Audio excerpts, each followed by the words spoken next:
Welcome to this very brief slideshow on best practices for direct instruction, guided practice, and independent practice. We're going to very briefly wrap up some best practices to make sure that our learning paths are effective and meaningful. The purpose of direct instruction is to equip participants with the knowledge and skills that they will need to successfully complete the given task during guided practice and independent practice.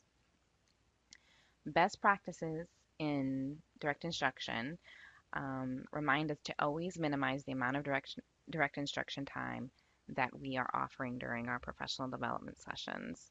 We have to remember that we want to allow plenty of opportunity for the participants to do and create and practice and try and apply the skills and knowledge that we introduce to a larger task. Just because we are instructing them directly, just because we are saying something out loud, does not mean that they are learning it. It just means that they are hearing us. And just because we're modeling something for them doesn't mean that they are learning it. It just means that they are seeing it and perhaps following along. In order for meaningful learning to take place, participants have to have ample time to apply the skills and knowledge that we're introducing to a larger task. For this reason, we want to minimize the amount of direct instruction time. We don't want to be the sage on the stage talking the whole time. We want to set them up for success, and then we want to step aside and let them do it and be the guide on the side. In order to minimize the amount of direct instruction time, we have to be very planful of the skills and sequence that we are introducing. We were very planful when we created our learning objectives, and we want to be equally as planful when we introduce the skills and functionalities and the sequence of those skills and functionality during direct instruction. We want direct instruction to be very concise, very powerful, and in order for it to be concise and powerful, it has to be very well planned. During direct instruction, we want to encourage participants to follow along. As you're modeling a skill, encourage them to go ahead and open up the program and follow along and practice along with you. I would ask participants to hold off on any questions until after direct instruction is over. You can encourage them to write down a question that they have and then ask you after direct instruction or ask a partner after direct instruction. But we do want direct instruction to be very well planned and executed. We want it to be concise, and for that reason, we want to make sure that it's not too distracted as participants maybe are exploring along with you. But it is good practice to encourage that exploration. Direct instruction is concise. It's a smaller amount of the session. So one best practice is to provide visual support. And you can do that by providing handouts of screenshots of different functionalities and where to find different functionalities. You can also leave the projector running during the session, and you can go back and quickly model for the whole group a certain function or a certain part of the interface if they are repeating questions about some particular topic. You might also consider flipping the classroom.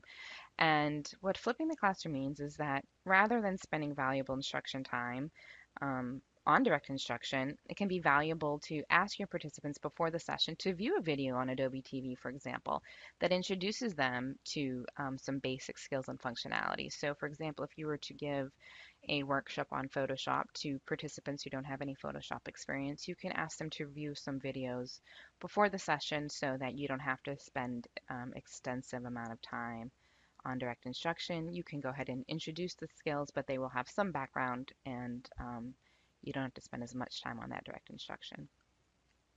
So a non-example of what we're looking for in direct instruction on our learning paths, we don't want to spend the majority of the session on direct instruction time.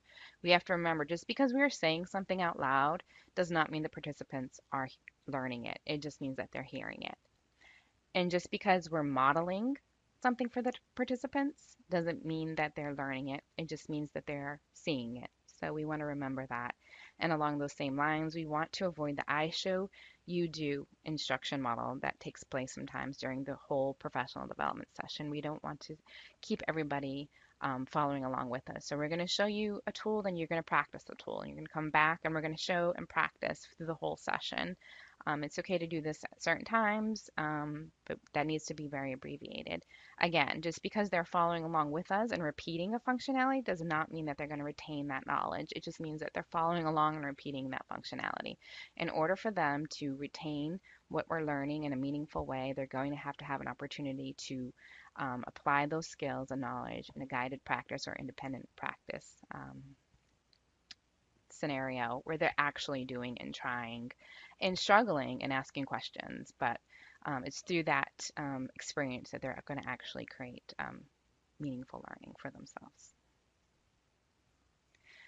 The purpose of guided practice is to allow participants an opportunity to apply the knowledge and skills and functionalities that were introduced to them during direct instruction to a larger task. Guided practice is an opportunity for participants to work together in strategic groups to analyze, evaluate, and create something together. Some facilitators some professional development facilitators are not very comfortable with guided practice because sometimes groups are working at a different pace, they're up and about, they're asking questions. It can seem a little bit messy, but that's okay.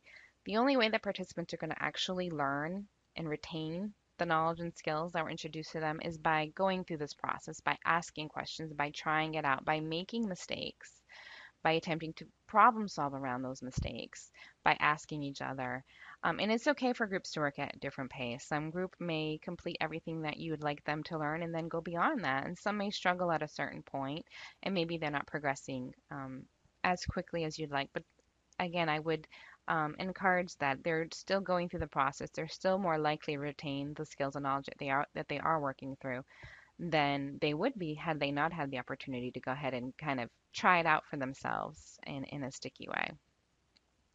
So during guided practice, it's very effective to have strategic grouping. It's also very effective to have some type of whole group share. So after participants have gone ahead and gone through guided practice and tried to work together to achieve or complete a larger task, it's good to allow them an opportunity to share out and to give them an opportunity for a whole group share. Not every group has to share. You could have 10 groups of two, for example, and that would take a lot of time. But it's good practice to give an opportunity to ask for volunteers or to call on certain groups to just ask them, what did you create? How was your learning experience? What did you struggle with? And how did you overcome those struggles? And what did you think about this opportunity? And in order to have an effective whole group share out, it's effective to plan for some effective questions. And those effective questions are good. It's good to write down and plan ahead sometimes the effective questions that we want to ask participants during guided practice. Because during guided practice, the facilitator isn't sitting down, but rather circulating the room and asking questions. How do you feel about this task? What are your struggles? How is the learning process going for you? How do you think you could use this in your professional practice? So make sure you have some effective questions planned to make sure that your role as the facilitator is an effective one. And don't be afraid to allow groups to progress at their own pace. Not everybody has to always be on the same page. Groups can go ahead and people can be off course as long as they're working and problem solving and diving in and trying. They're going to be much more likely to retain the knowledge. So, those are some of the examples of what should happen during guided practice.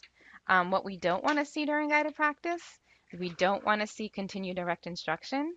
We don't want to see um, the facilitator continuing to just interrupt and talk and give instruction. And we don't want to see the constant stopping of groups and the progression of groups just to make sure that everybody's on the same um, page. And this happens a lot of times during the I show you do model. We want to give participants an opportunity to go ahead, apply the knowledge and skills, ask questions, make mistakes, get up, ask each other, apply the rule, ask three, and then ask me. And through this experience, they're going to, again, this is going to be how they're actually retaining the knowledge and creating some meaning from um, the instruction that's taking place. The purpose of independent practice is to allow participants an opportunity to apply the knowledge and skills that were introduced to them during direct instruction and that they practice during guided practice in an independent situation. So, a good practice during independent practice is to actually extend the independent practice time until after the workshop. Um, we don't want to give valuable workshop time when participants have an opportunity to work together because that's not something that they always have an opportunity to do. So you may consider extending the independent practice time to post workshop, and then you could have them share their final product or the independent practice product in a shared file space for you to view and for participants to view others' work.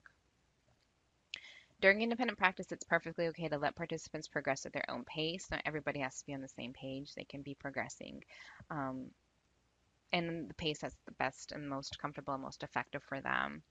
And just because they are doing an independent practice doesn't mean that the dialogue has to stop. They can continue to ask each other questions and problem solve together, and they may get stumped and they can continue to use each other as a resource. What we don't want to see happen during independent practice is we don't want to see um, the majority of the session dedicated to independent practice. It's not uncommon to see direct instruction right to independent practice, and that's not a very good use of workshop time. Again, the value of having an in-person professional development session is that participants have an opportunity to engage with each other. So we want to give them that opportunity.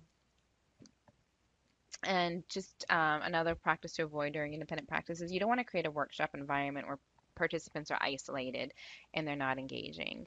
And just because participants, again, are doing independent practice doesn't mean that they have to stop engaging with one another. They can continue to ask questions and share ideas during that independent practice time.